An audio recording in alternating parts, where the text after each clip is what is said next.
I was walking down the streets of London with my best friend one morning. Suddenly, I felt a sense of imbalance and started walking around in circles. Fast forward, I was awake at 3 a.m., and as I reached out for my water bottle, suddenly I fell. I got up, feeling very terrified, and messaged my dad, who was back home in Indonesia. I knew that he wanted to help in any way he could, but being in another continent makes it very hard to do so. I woke up at 8:30, but my limbs weren't getting any better.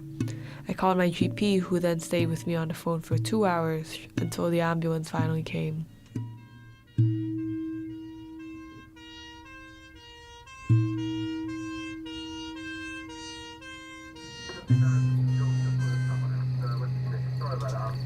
The paramedics brought me to the A&E and I was given a bed. I heard loud screams and frustrations around the room. My best friend rushed to the hospital. He asked if I was okay and if I needed anything. We waited in the emergency room for hours. All the staff were busy handling other cases, and I just sat there on the bed, feeling neglected. I bursted into tears and started begging to go home.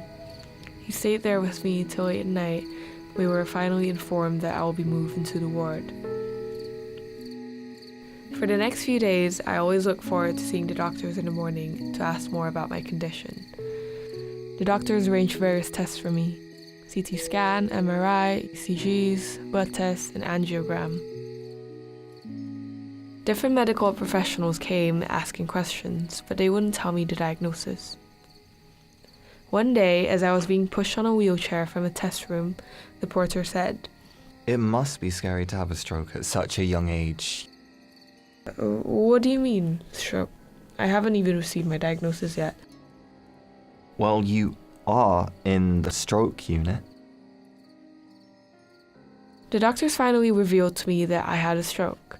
He said that around 30% of the cause of young strokes remain unknown, so for now they'll schedule for some further assessments and prescribe me with medications. It took time for me to fully recover, both mentally and physically. The trauma from the stroke incident kept lingering, and there was always the fear of it happening again.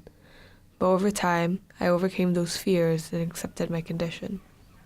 As I stepped out of the woods, I began to leave my vanities aside and try to seek a more meaningful life.